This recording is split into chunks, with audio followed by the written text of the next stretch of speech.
Hey guys, Chad, CK Knife and Tools. How you doing? Thanks for stopping over to the channel. This video, as you've seen in the title, is Roger's knife. Now Roger got this knife. He helped design it with me. We had some good input. He wanted a knife that would be similar to a buck knife that he was using as a hunting knife. And it had a gut hook on it. For those that are not familiar with gut hooks, the gut hook is used for cleaning and helping dress an animal. What you do is you create a little incision here at the blade of the knife, and then you take the hook and then you apply it in, and you basically, it's like a zipper, and you pull it down, and what it does is it opens the skin and allows someone to clean the animal out without actually cutting any of the inside, which would be bad. So I digress, just a short explanation. So he picked out some scales, which was double dyed, acrylic stabilized burled maple. I don't do these scales in-house. I don't have a process just yet for acrylic stabilizing, and I don't think I will. I'm only going to sell the acrylic stabilized scales when I do get a hold of them. I'll get a couple of them here and there. I'll probably get 3 or 4 different types of colors and batches and just keep them in stock and show them off. It's pretty rough to work with. I got to wear a full respirator, and it's not very enjoyable, but I do it because I like the look. So it's not something I'm going to carry all the time, but when I do get some in hand, I'll throw them on my website. I try to keep most up to date. And if I have something like that, like I do now, take a look at it, send a message, pick something out, and then we go from there. Anyhow, so we'll start with the neck knife, or the skinning knife as it's called. Okay, this is just a nice small knife. This was made with some input from some guys that like to hunt. And the reason why we did this, and let's do the test. Okay, it isn't coming out. That's not going anywhere. Okay, what we did is it's not a, this isn't a fighting knife, guys. So you got to keep that out of your brain when it comes to, oh, the handle's not big or anything like that. It's not meant for fighting and warding off zombie apocalypse and Taliban. Okay, what it is it's to get in here. You hold the knife like this, and you got enough real estate on the scales to get in there, and you can cape out an animal. You can skin and cape out an animal, and it's short enough at 5.5 inches that you can work your way around without the back of a knife getting in the way or not being too long of a blade. So it allows you to get in there and really start caping and moving things out. So with that said, though, we have the decorative pin up front, tong in the back, lanyard tube, good profile. It's a 2 3/4 inch belly. That's the edge profile itself, and it's 5.5 inches overall length. I do my signature taper tang, which I really do like that. It shows a little bit more attention to detail. It takes more time and money to do it, but I really like that look. If you want a solid tang, I can do a solid tang. That's not a problem. But I like the taper tang. And I accompanied it with some yellow liners to kind of help bring up some of the colors a little bit, the green and everything. So now this is got a little drain hole in the back, and this is meant to be used a couple of ways. Is paracord around the neck as a neck knife. I'm going to get some strapping, and I'm going to be making a sheath that I can attach it on my belt. So, the individual Roger can attach it on his belt. So you could do this, and you can actually attach it this way, and you could wear it this way or wear it toward the back like this. So you can wear it in such a manner that you could sit down. It's not going to, bite into you or anything like that because it's got a narrow enough profile. But then you'd still be able to get to it. You'd still be able to draw it out and get to it and use it. Now the third option is one I'm going to be working on later on, and I'll throw some pictures on it. And that is I'm going to try to get it to where we can attach it. It'll be attached like this. So you actually can keep the 2 knives accompanied with each other. Most guys will carry a basic hunting knife with them.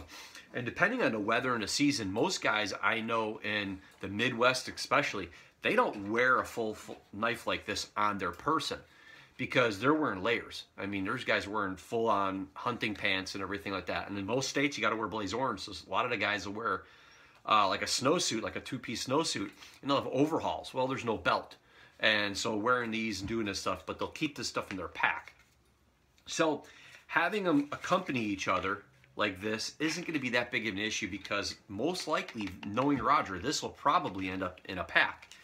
Now, with that said, you can disconnect it, I'm hoping, be able to disconnect it and just carry this on itself. And just either wear this around your neck or throw it in the pack or in your pocket. Even if you're not carrying this on your person, but in a pack, you can always throw this in your pocket if you wanted to. So that's that option. So there's the neck knife, or skinning knife, I should say. That's what it's actually called. It's a skinning knife. Here is the 9-inch hunting knife with the gut hook. You see the little profile inside the Kydex here. Again, you got the leather belt loop. Really well there. Again, you'll hear it wiggling a little bit, but of course you got some movement inside here, which is that's what you want. You don't want, it's not going to be super tight. Plus, because of the gut hook, you got to give yourself a little bit of flexibility. So, but it isn't falling out, guys. That's not going anywhere. So, without further ado, so there's the knife. There we go again. Matching pins, just like on the skinning knife and a tong tube. Double dyed acrylic stabilized burled maple. Yellow liner, tapered tang. That good profile again, like I'm really digging into that. Really good curves. Really comfortable in the hand. I mean, that's really gives you some real estate to hold on to. So really nice. We're just under an inch at the widest part, which is up here at the shoulders. It's just under an inch right here. So to give you an idea of what this is like, it's just about 1.25 inches this way, and just under an inch. It's like 7/8 maybe, right about here. So just give you an idea on that. Not like with both of these knives, you're going to probably get some oil wear and stuff like that on here. I was just showing it off to somebody on Skype, and I do oil the blades and I move them back and forth in the sheath. Somebody asked me why when I sold them a knife and they were picking it up, they're like, why do you do that? They saw the videos. Well, the reason why that's done that way is while I'm making this Kydex sheath, what I do is I mold it with the knife inside there, and once it's done, I take paper towel and I stuff it inside, and I'll tape it off, and then I'll work it, drill the holes, I'll shape it, I sand it, I do all that stuff, and then I take the paper towel out and I do a final cleaning. Well, I'm concerned that every now and then you get a little bit of Kydex debris, especially when you drill the weep hole right there, the drain hole. You might get a little bit of Kydex in there, and if I put a raw blade inside here, meaning not oiled, I put it in there sometimes, and it happened to me once, and I learned really quick. I had a scratch. The Kydex scratched the knife, so I had to go back and finish the knife, and it was already in scales, so it makes it more challenging. But I learned really quickly, if I coat this with WD-40 and I put it in the sheath a few times as I pull it in and out, it draws the Kydex out. Any little dust and dirt that's in there, it pulls it out. I wipe the blade, oil it, put it back in there, do that 3-4 times, it cleans the sheath out. What it also does is it helps coat the inside of the Kydex with oil. Now, Kydex will not absorb anything. That's why I use Kydex. It will not absorb your water. It won't absorb your oils. But it will coat the inside with oil. Unlike water, it'll wick away. It'll just dry off and wick away. It'll drain out. With oil, it'll just leave a light coat inside there, and that's good for the steel. So even if you don't have one of my knives and you got a Kydex sheath and a basic carbon steel like a 1085, 1095, oil it. Do that a lot. Do it religiously, because as a friend of mine learned, he spent $300-400 on a knife set. Nice knife set. I'm not going to say the maker's name. A lot of makers don't use higher end steels. They use 1085s and 1095s. That's, in my eyes, not a high-end carbon steel. It's a basic carbon steel. D2 and some of the other ones, I don't know them all by heart. Just spit them all off, but